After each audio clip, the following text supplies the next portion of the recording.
History loves a revolution. The daring, the heroism that comes with it. The sea change that follows in its wake. At the same time, there's very little history is as unkind towards as a failed revolution. The difference between boldness and foolishness, it would appear, solely being success. So let's celebrate the fabulous Porsche 928 for being among the most glorious of failed revolutions in automotive design history. As I needn't tell you, the 928 was supposed to succeed the 911. Obviously, that didn't happen. Even so, that doesn't make the Neunachtundzwanzig any less of a marvel in its own right. Yes, it's no hard-boiled sports car. Yes, it's no serenely comfortable boulevardier either. Yes, it's no 911 by any stretch of the imagination. But by focusing on what the 928 is not, history has largely forgotten what the Neunachtundzwanzig actually is. A design marvel.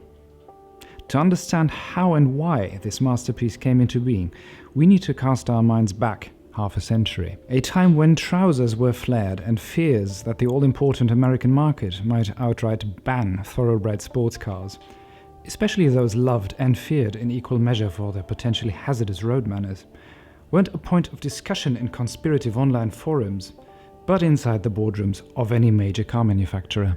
Porsche were particularly dependent upon the US market and hence prepared to cater to its every whim. The earlier 911 Targa variant, a response to fears that convertibles might be banned over there, being another example of a Swabian response to Californian demands. It wasn't just external factors that drove Porsche towards the kind of radical rethinking that resulted in the radical 928. Inside Porsche too, things weren't the way they had been before. For the first time in its history, Porsche wasn't managed by a member of the family, but eminent engineer Professor Ernst Fuhrmann. And for the first time in its history too, Porsche enjoyed the luxury of a state-of-the-art design studio.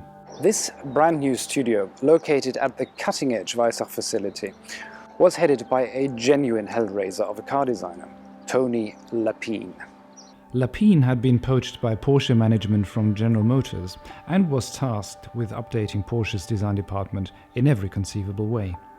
To that end, he brought along a gang of trusted designers from GM. Those men would eventually be known as the Gurus, and the 928 embodies a significant, maybe the most crucial part of their legacy. Take Peter Reisinger. He was Porsche's chief modeler and literally helped shape the 928 with his bare hands. Why is this so significant? Well, take a look at the car. There aren't many lines and creases on its sheet metal, and that means that all its surfaces must be modeled to utter perfection. So that they appear taut rather than flaccid and limp. The latter effect Porsche designers described as wet nappies and tried to avoid at all costs. This meant that the 928's round forms needed to be lent definition through the most subtle of means, as can be evidenced here. This transition from bonnet into the front wing isn't entirely soft, but includes a delicately chamfered edge that plays a significant role in the 928's outstanding presence. That presence obviously wasn't just the consequence of outstanding clay modeling work, but superior strokes of the pen as well. Those strokes were made by another guru, Wolfgang Möbius.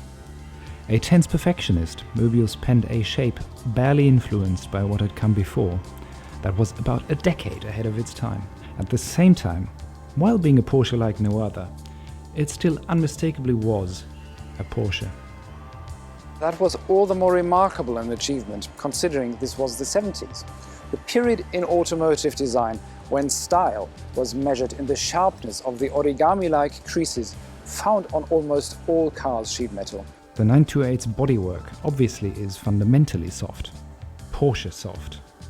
And yet nobody perceived the 928 as some 60s throwback back in 1977. This was a futuristic device through and through, not in spite of its rejecting trends current at the time, but because of it. The 928's cabin marked a much stronger break with Porsche tradition than the exterior. Rather than hark back to a set of ergonomics from the early 60s, the 928 cabin revolutionized sports car dashboard architecture. Rather than having gauges, levers and buttons spread across a panel, the 928 dashboard takes a far more sophisticated approach. The gauges are all logically combined within one single unit that adjusts in parallel with the steering wheel.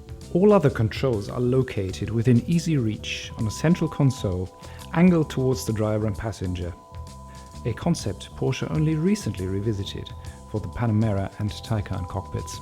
This outstanding combination of innovative ergonomics and superior style may well have been the finest car interior design of the 70s.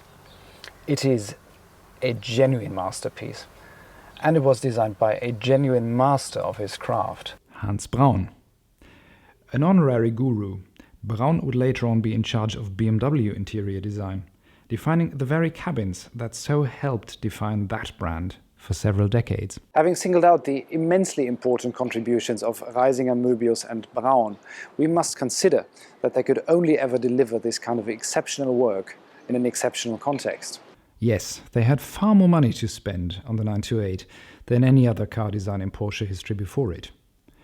But above all else, they had a leader in Tony Lapine who inspired them, who pushed them, fought tooth and nail on their behalf. Car design is teamwork after all. And what a team this was. Given its pedigree and levels of design excellence, do we ought to view the Porsche 928 as a design object first and car second, to give it its due? That would suggest an abject design failure, given the 928 only ever was designed to be an automobile.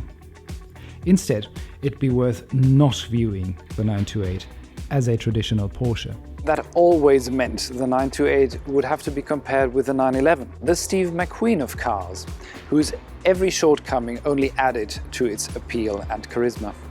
How could anything ever compete with that? The 928 didn't. It was flawed too, being not terribly spacious and not all that fast at first. But those shortcomings were just that, flaws, rather than character, as with early 911's habit of trying to kill their occupants. But let's move away from the other once and for all. From today's perspective, the 928 is simply incomparable. And while Steve McQueen may have never been seen anywhere near one, the likes of Stanley Kubrick and Steve Jobs were Neunachtundzwanzig owners. Perhaps the 928 wasn't a failed revolution after all.